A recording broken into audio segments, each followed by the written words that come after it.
Josie Warren's mother arranged a blind date for her in a high-class tea house in Waverly. Around 10 minutes later, a man in a gray suit approached her slowly. Hi, is this Miss Warren? Josie. I am. She looks at Jack Lowry. Disappointed.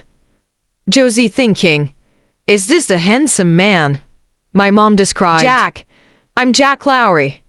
He sits across from Josie, grinning as he looks her over. Jack, I've heard about your situation. I don't ask much of a wife. Once we're married, you can be a housewife. And I'll cover all expenses. I have 2 kids. You'll take care of them. Plus, my parents. Josie, please stop, Mr. Lowry. I'm sorry. I don't think we're suitable for each other. Jack's face darkens. Jack. Miss Warren, I'm a business owner. You should feel lucky to marry me. Josie, I'm sorry, Mr. Lowry. We're not suitable for each other. She notes he's as old as her dad. Jack, you'll regret this. He walks away. Josie thinking, I shouldn't have trusted my mom. She notices a blind date at the next table. Unlike Jack, this man is a handsome, with elegant presence. Woman, Mr. Russell. Let's hold our wedding in Ireland.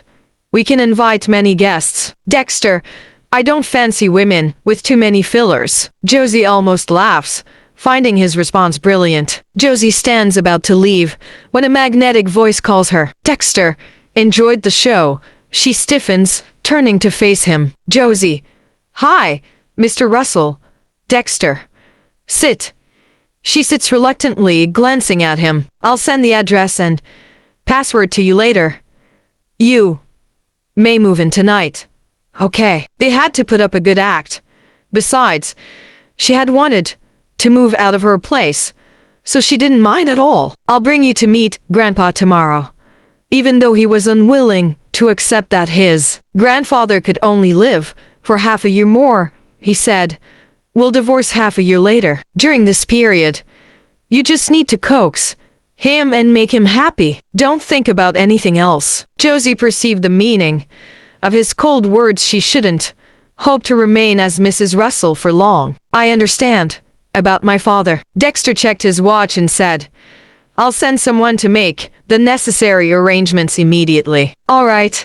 Thank you, Mr. Russell. With that, he got into the black Rolls Royce and left. I can't believe this guy just ditched me after registering our marriage. What a heartless capitalist. Dexter is the president of Russell Group, a massive conglomerate in Waverly.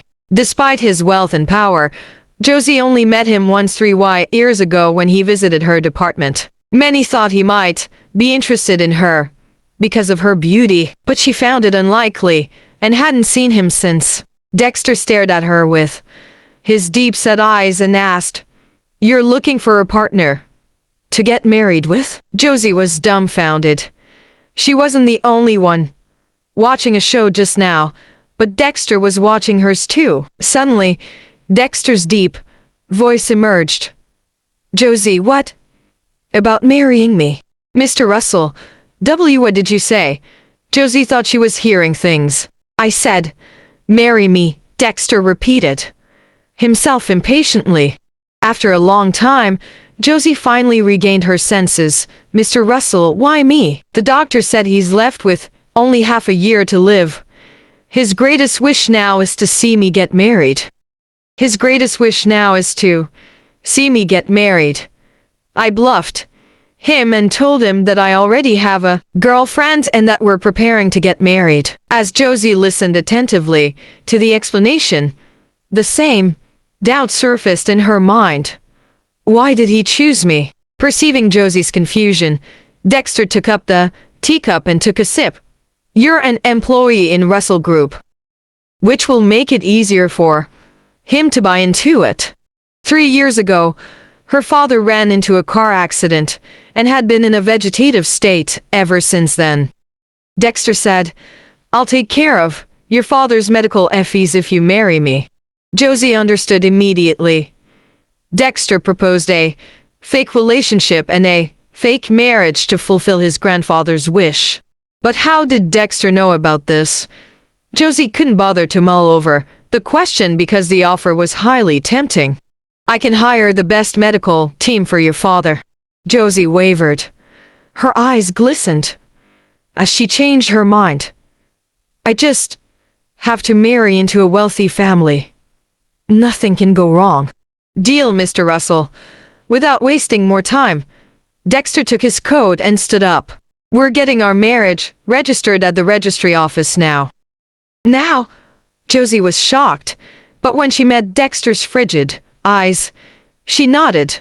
Okay. After walking out of the Home Affairs Bureau, Josie felt it was a dream when she looked at the marriage certificate in her hand. Then she gazed at the suit-clad, tall man beside her. Josie stood there for a long time and wondered if she should ask for a token of appreciation from Dexter. When Josie entered the house, both Jenny and Justin looked at her. Jenny said, Jack is very happy with you.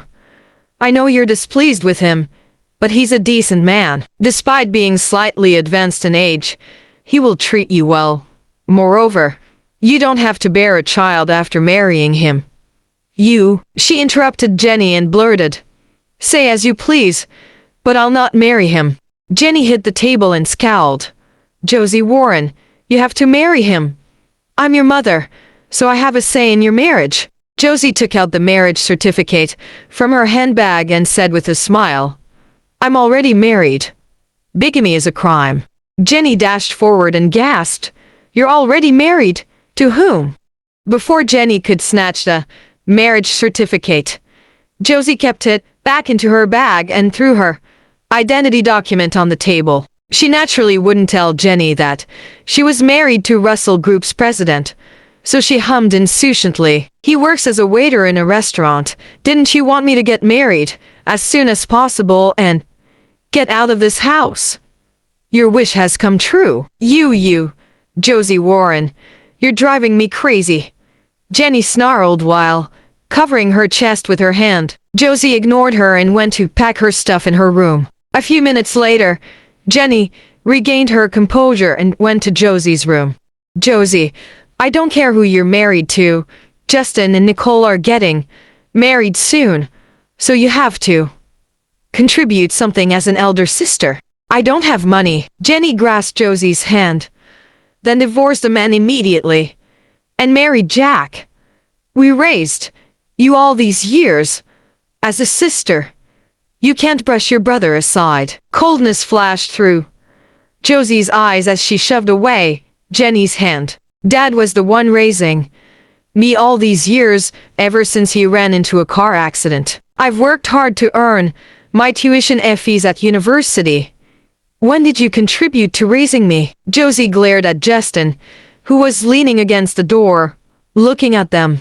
Moreover, I'm not your biological daughter. I have no obligation to help this younger brother who has no blood relation with me. At the age of 12, Josie had a car accident and lost all her memories. Paul Warren, who was working in the hospital, then adopted her. Over the years, Josie had not developed a good relationship with Jenny and Justin, unlike with Paul. Josie did not have many belongings. After packing her stuff, she ignored Jenny's curses and left in a cab with her luggage. Around p.m., she arrived at Mason Garden, but she was lost because Dexter did not send her the exact location and password as promised. Josie reckoned it slipped his mind. She didn't know Dexter's phone number, so she could only wait outside the neighborhood. After waiting for an hour, a black Rolls-Royce appeared at the neighborhood gate. Josie's legs turned numb after an hour of crouching, so she couldn't stand up and could only wave her hand and yell, Mr. Russell, Mr. Russell. Dexter stopped the car when he heard the commotion. He was startled when he saw the woman crouching on the ground. What brings you here? Josie was hot under the collar, but she didn't dare to flare up in front of Dexter. Wearing a hypocritical smile, she supported herself against the wall and stood up. You didn't tell me the exact address and the password. Where else could I go? I'm sorry. I was busy with a meeting this afternoon and forgot about it. Are you blaming me just now? 2 minutes later, the car stopped in front of a bungalow. Upon entering the living room, Josie glanced around the surroundings. You'll stay in the room on the left on the second floor. On the right is my bedroom and study room. You're not allowed to enter my rooms without my permission. And don't touch the displays. Okay, Josie nodded obediently. Although there were many rules to abide by here, she rather stayed with the troublesome Dexter than with Jenny and Justin. Now that she didn't have to worry about Paul's medical fees, she should be able to save enough money for the down payment on a small apartment. Just as she finished unpacking her belongings, someone knocked on the door. Josie went to open the door to see Dexter had already changed into his home clothes. He looked at her indifferently and passed a document to her. These are my hobbies and preferences. Memorize them tonight. Don't give yourself away in front of Grandpa tomorrow. Josie nodded and took over the document while complaining inwardly. It's not that easy, after all, to stay in a splendid bungalow. What about my preferences? Do I have to tell you? That's not necessary. Dexter answered coldly and left. The truth was Dexter had already investigated everything about her. After closing the door, Josie browsed through the document that Dexter had prepared. Every detail was written in it, including the food that he liked and disliked. What? He even included the size of his underwear. She planned to visit her father tomorrow after meeting Dexter's grandfather in the morning. Miss Warren, how dare you apply for leave again tomorrow? After bunking off this afternoon, I'll not approve your leave application. If you don't show up tomorrow, you'll lose the full attendance bonus. Josie pouted. She had only 2 quarters left after paying the fees for marriage registration, so she decided to take the public bus. She was as tight as a drum, but she had to visit Dexter's grandfather tomorrow.